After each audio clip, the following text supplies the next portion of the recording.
नमस्कार, live cities के night bulletin दिन में बिहार में आपका स्वागत है। आपके साथ मैं मुस्कान। खबरों की शुरुआत करेंगे, लेकिन उससे पहले एक नजर डालते हैं आज की सुर्खियों पे। रक्षाबंधन पर सीएम नीतीश ने पेड़ों को बांधी राखी, दिया संदेश। रक्षाबंधन पर तेजस्वी का बड़ा ऐलान, देंगे 70,000 करोड़ का शगुन। खान सर की कलाई पर हजारों बहनों का प्यार। लालू परिवार से निकाले जाने के बाद तेज प्रताप का पहला रक्षाबंधन। अगस्त क्रांति के अवसर पर कांग्रेस नेताओं ने शहीदों को दी श्रद्धांजलि। एनडीए में सीट बंटवारा लगभग तय, बोले जीतनराम मांझी। गठबंधन को मिलेगा मजबूत समर्थन। लोकतंत्र पर हमला, वोट की चोरी हो रही है। पप्पू यादव पर तंज। पुलिस ने मोनू को बरौनी स्टेशन के पास से किया गिरफ्तार। बिहार के मौसम में होगा बड़ा बदलाव, भारी बारिश का अलर्ट। रक्षाबंधन के पावन अवसर पर बिहार के मुख्यमंत्री नीतीश कुमार और पूर्व उप मुख्यमंत्री तेजस्वी यादव ने प्रदेशवासियों को हार्दिक शुभकामनाएं दी हैं। मुख्यमंत्री नीतीश कुमार ने अपने संदेश में ये भी कहा है कि रक्षाबंधन भाई बहन के प्यार और स्नेह का प्रतीक है। यह त्योहार आपसी प्रेम, सौहार्द और साथ ही विश्वास को और भी ज्यादा मजबूत करता है। इस अवसर पर मैं प्रदेश और देशवासियों को हार्दिक बधाई और शुभकामनाएं देता हूं। साथ ही मुख्यमंत्री नीतीश कुमार हर वर्ष रक्षाबंधन के मौके पर पेड़ों को राखी बांधने की परंपरा निभाते हैं और उनका कहना है कि जैसे हम अपने भाई की रक्षा का संकल्प लेते हैं, वैसे ही हमें धरती के जीवनदायी वृक्षों की रक्षा का भी संकल्प लेना चाहिए। और राखी बांधते हुए उन्होंने ये भी कहा है कि पेड़ हमारे जीवन के लिए उतने ही जरूरी है जितनी सांसें। वहीं दूसरी तरफ पूर्व मुख्यमंत्री राबड़ी देवी ने रक्षाबंधन के पावन अवसर पर एमएलसी सुनील कुमार सिंह को राखी बांधकर भाईचारा और स्नेह का संदेश दिया। और इस भावुक पल में पारंपरिक रीति रिवाजों के साथ राखी बांधी गई, जिसमें आपसी विश्वास और सम्मान का भी झलक साफ नजर आया।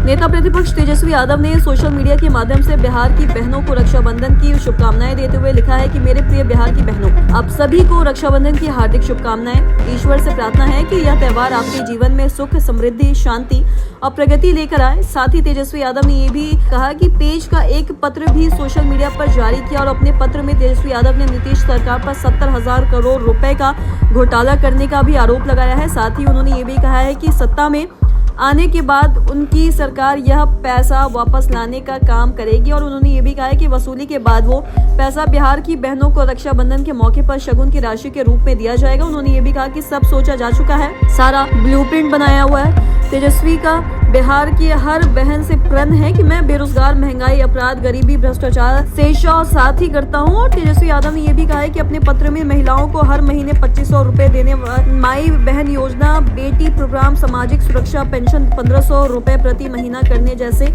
अन्य चुनावी घोषणाओं का भी जिक्र उन्होंने किया है। कोचिंग और एजुकेशन की दुनिया में एक बड़ा नाम बन चुके खान सर अक्सर चर्चे में रहते हैं। पिछले दिनों खान सर अपनी शादी को लेकर काफी चर्चे में रहे, लेकिन अब रक्षाबंधन के मौके पर भी उनके कुछ वीडियो और तस्वीरें खूब वायरल हो रही है। दरअसल खान सर ने अपनी छात्राओं के साथ ये त्योहार मनाया है और इस मौके पर उनके हाथ पर हजारों छात्राओं ने राखी बांधी और उन्हें मिठाई भी खिलाई। पटना के एसके मेमोरियल हॉल में खान सर ने रक्षाबंधन का त्योहार मनाया और ये भी कहा कि बड़ा संख्या में लड़कियों उन्हें राखी बांधने पहुंची थी और ये सभी उनकी कोचिंग में पढ़ने वाली लड़कियां हैं। खान सर का पूरा हाथ राखियों से भरा दिखा। उनका हाथ राखी से इतना भारी हो चुका था कि उनका ब्लड सर्कुलेशन तक कम हो गया। और साथ ही खान सर का कहना है कि उनके सभी छात्र छात्राएं उनके लिए भाई बहन की तरह हैं। खान सर ने इस दौरान ये भी कहा कि हर स्टेट से लड़कियां यहाँ मुझे राखी बांधने आई हैं और इन सभी को यही कहेंगे कि हमारा रक्षाबंधन भारत का गौरव है और हमें अपनी संस्कृति को बचाकर रखना है।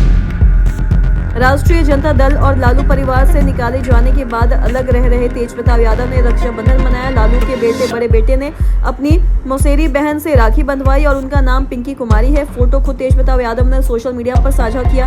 बता दें कि तेज प्रताप यादव की मीशा भारती, रोनी अजय समेत 7 बहनें हैं। हर साल वो अपनी बहनों के साथ रक्षाबंधन मनाते हैं, लेकिन इस बार हेमा, रागिनी समेत कुछ बहनें ने उन्हें पोस्ट से राखियां भेजी। और तेज प्रताप ने शनिवार को अपने एक्स अकाउंट पर रक्षाबंधन की तस्वीरें भी पोस्ट किया। उन्होंने लिखा, आज रक्षाबंधन के पावन पर्व के अवसर पर मेरी मौसेरी बहन डॉक्टर पिंकी दीदी ने मुझे राखी बांधी। मेरी ओर से मेरी बहन पिंकी कुमारी को धन्यवाद एवं आभार।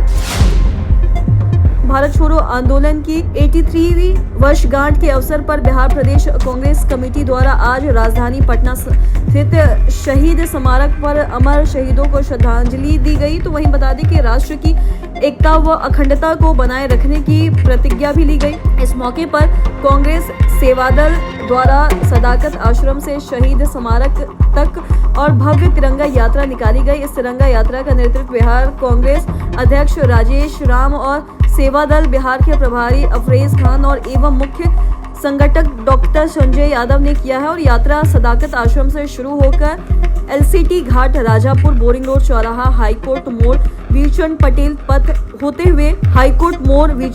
पथ होते हुए विधानसभा गेट के सामने स्थित शहीद स्मारक पहुंची। तो वहीं शहीद स्मारक पर श्रद्धांजलि सभा का आयोजन भी किया गया और जहां पे कांग्रेस अध्यक्ष राजेश राम ने सभी कांग्रेस जनों को संविधान, लोकतंत्र और देश की अखंडता को बनाए रखने की शपथ दिलाई और अपने संबोधन में उन्होंने ये भी कहा है कि भारत त्याग, समर्पण और बलिदानों की धरती है, जिसे गांधीवादी विचारधारा ने अधिक बुलंद भी किया है। बिहार के पूर्व सीएम और मौजूदा केंद्रीय मंत्री जीतन मांझी ने एनडीए के सीट बंटवारे पर बड़ा बयान दिया है। उन्होंने ये कहा है कि एनडीए में सीटों का बंटवारा लगभग तय हो चुका है, जिससे जितनी सीटें मिलेंगी उसी से संतुष्ट होना होगा। जीतन मांझी ने शनिवार को पटना में उप मुख्यमंत्री और भाजपा नेता सम्राट चौधरी से मुलाकात के बाद यह टिप्पणी की है और केंद्रीय मंत्री जीतन मांझी ने यह भी कहा है कि यहाँ कोई टकराव नहीं है, किस पार्टी को कितनी सीटें मिलेंगी यह सब कमोबेश तय है और जिसे भी सीटें मिलेंगी उसे आवंटन से संतुष्ट होना होगा और इसमें विवाद का कोई भी सवाल नहीं है। मांझी ने कहा है कि बिहार को एनडीए सरकार की जरूरत है।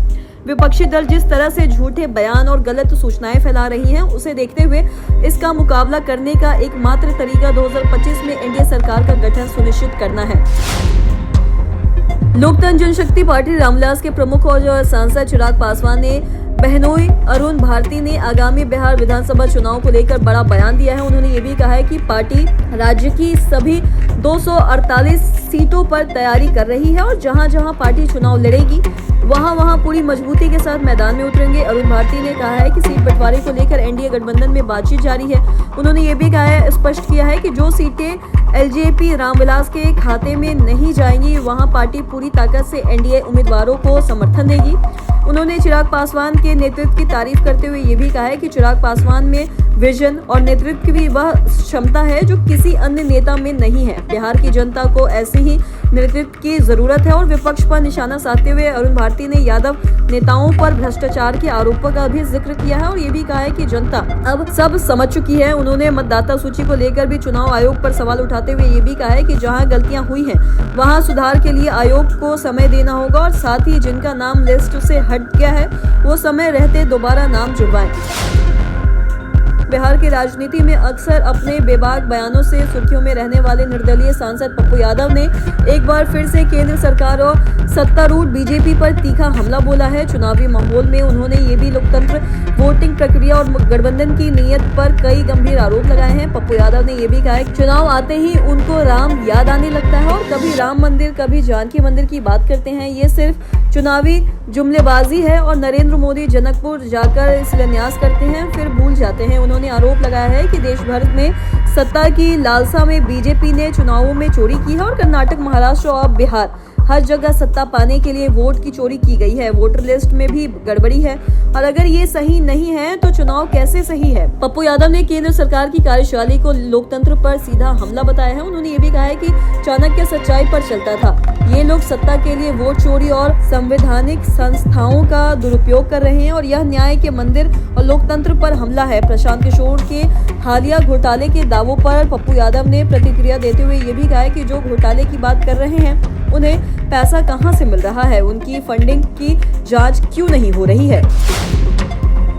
मोकामा गोलीकांड में अभियुक्त मोनू को आखिरकार पुलिस ने पकड़ लिया है। पुलिस सूत्रों के अनुसार आरोपी दूसरे राज्य में भागने का प्रयास कर रहे थे, लेकिन समय पर मिली गुप्त सूचना पर बाढ़ एसडीपीओ की अगुवाई में छापेमारी शुरू की गई और मुख्य अभियोजन अधिकारी एसएसपी कार्तिकेय शर्मा और ग्रामीण एसपी विक्रम सिहाग के आदेश पर गठित विशेष टीम ने पंचमहला थाना अध्यक्ष शंकर कुमार झा एवं पटना की एक संयुक्त कार्रवाई में बरौनी स्टेशन के पास मोनू को दबोच लिया और मामला सोनू मोनू गिरोह से जुड़ा हुआ है, जिसने लगभग रुपए 60 लाख के विवाद के सिलसिले में हेमजा गांव के निवासी मुकेश सिंह के घर ताला लगा दिया था और इस हटाने गए पूर्व विधायक अनंत सिंह के प्रतिनिधिमंडल और गिरोह के बीच 22 जनवरी को 60 से 70 राउंड फायरिंग हुई थी और घटना के बाद अनंत सिंह बाढ़ कोर्ट में सरेंडर कर चुके हैं और जबकि मोनू तब से अभी तक फरार था। मौसम विज्ञान केंद्र पटना के अनुसार राज्य के 9 जिले सीतामढ़ी, शिवहर, भागलपुर, मधुबनी, सुपौल, अररिया, पूर्णिया, किशनगंज, कटिहार जिले के कुछ हिस्सों में भारी बारिश की संभावना है। 3-4 दिनों के दौरान तापमान में कोई खास परिवर्तन की संभावना नहीं है। पिछले 24 घंटे के दौरान दक्षिणी और उत्तरी हिस्से के अधिकांश हिस्सों में बारिश दर्ज की गई है। औरंगाबाद के मदनपुर में 120.4 सेंटीमीटर बारिश रिकॉर्ड की गई है, जबकि राजधानी का अधिकतम तापमान 31.7 डिग्री सेल्सियस दर्ज किया गया है। तो आज के इस वीडियो में इतना ही। अगर आपने तो हमारे चैनल को सब्सक्राइब नहीं किया तो तुरंत कर लिए। साथ ही हमारे फेसबुक पेज को लाइक करें। वीडियो देखने के लिए आपका धन्यवाद।